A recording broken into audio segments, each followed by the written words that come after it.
आज मु करी गोटे बोरा जोटा कि बहुत टेस्टी आ ये गोटे पत्रर बोरा जो पत्र बा जो गछ को आम अना बना गछ भाविकी आम बाड़ी बाहर को फिंगी दो किंतु ताकू ही मुझे आणिकी करी बहुत ही सुंदर है बहुत सहज रे बहुत स्वादिष्ट रेसिपी आपण मैंने घरे करें छोटू बड़ा समस्ते खायापे भल पाइबे। देखु मुझे देखे दूची भितर भी केते सुंदर है देखु जो जो इनग्रेडिएंट्स देकी मुझे बोरा करी सब बढ़िया से जना पड़ुची देहपाई तो बहुत ही हितकर। आपण मैंने या जदि देखुंट केबे भी बाहर को फिंगेनि ये पत्र को घर को आणिकी जल्दी रेसिपी करंतु। तो चलतु स्टार्ट करवा। देखंतु यह हूँ पीता कुंदुरी पत्र। पीता कुंदुरी भल लगे से आम ताको फिंगी दो किंतु फिंगीबानी आम से पत्र को नहीं आसवा कौड़िया कौड़िया पत्र को लेकिन करी जदि यही टाइप टे बुढ़ा हो जाए पत्र देखुंत ताको बाहर करनबा किंबा टिके पोकजोक लगिकी एमती कणा हो जाए दाग हो जाए ताको भी नबानी। जो पत्र पूरा बढ़िया थी पूरा कौड़िया होता से पत्र ही करवा। देखंतु यही पत्र को आज बढ़िया से देखी दिंतु जमती आ केबे भी भूलिबेनी। ताऊ बढ़िया से धोई नौची कहीं वर्षा दिन पोकजोक होता है पत्र टे सफा करदे तो 2-3 थर या बढ़िया से धोई नौची। यही रेसिपी को मुझे आगुरी भी घरे बहुत थर कर समस्ते खायापे भल पाती। देखो धोईकी परिष्कार करनी पूरा छोट छोट काटिदेबा। तो मुझे छुरी रे काटिकी देखौची आपण माने ताकू जदि पनकी रे काटिबे आहुरी छोट छोट बढ़िया से काटी पारिबे। साधारण ओडिया घरे पनकीर व्यवहार बेसी हुए आ सेइथिरे ही आमे काटिबारे हमको भल लगे बा सुविधा हुए। तो ये मो छुरी रे आपको काटिकी देखैदेली बहुत छोट छोट काटी नौची काटिकी रेडी कर देछि। देखंतु तापर एठी कोन मिक्स करवा ना ताको टिके ग्राइंडिंग भलो देबा पई मु एठी कंचा आलू नेइछि आलू रे चोपा छोड़े की ताको धोई नेइछि। अदा जो थे आम करूँ यही टाइप जंत्र रे देखो ताको मु बढ़िया से कोरी नेबी।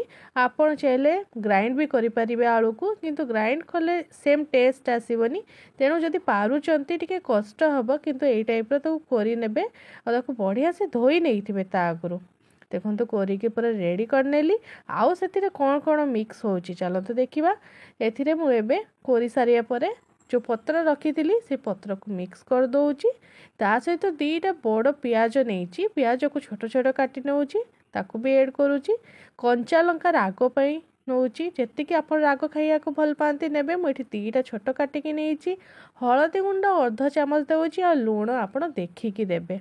तापर एठी किछि बेसन मिक्स करुँची 2 चामच पाखापाखी बेसन मिक्स करुँची। आप अल्प अल्प बेसन मिक्स करके देखिए बेसी हो गले भी भल लगे।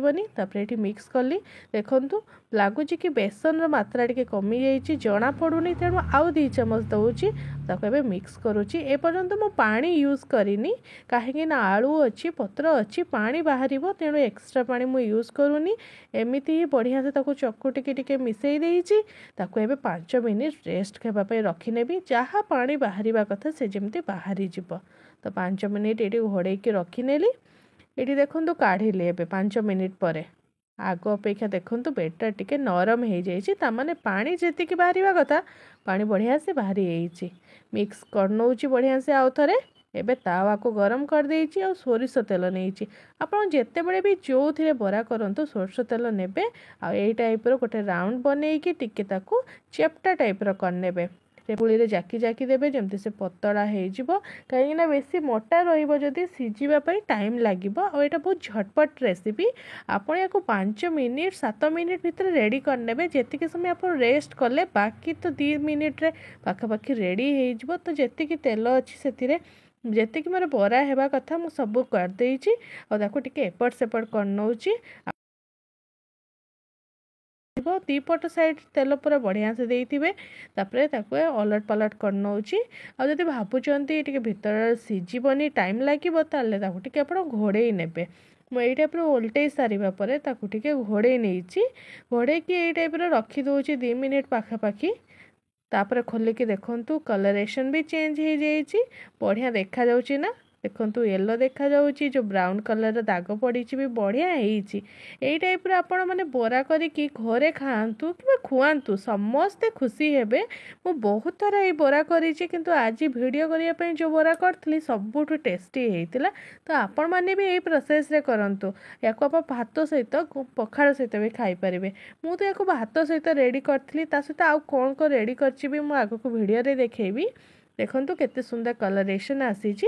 आपण एभळा टिके सजेइकी देबे छोट छुआ माने निश्चय खाइबे। चाहिले आपण ए टिके सॉस लगेइकी देबे केनु छोट छुआ तो सॉस खाइया पे बहुत भल पांती। टिके टमाटो सॉस देई देबे देखिबे से माने खाइबे देह पई बहुत ही भलो। तो रेडी कर देइतिली पूरा घरुआ खाइबार करिछि। ए टाइप रो खाइबार करिकी आपण घर लोकन को दियंतु निश्चय खुशी हेबे। देह भलो रहइबो पेट भलो रहइबो। जदि आजिर रेसिपी आपको भल लगी ताले लाइक शेयर एंड कमेंट करिबारे जमा भी कंजूसी करिवेनी। जदि चैनल रे नुआ अछंती धड़ाधड़ जाइकी आपण सब्सक्राइब कर दियंतु बेल बटन दबाइबा को भी भूलिबेनी। रहुची नेक्स्ट टाइम आउ गोटे वीडियो सहित आसीबी गोटे घरुआ रेसिपी नेकी। Bye bye.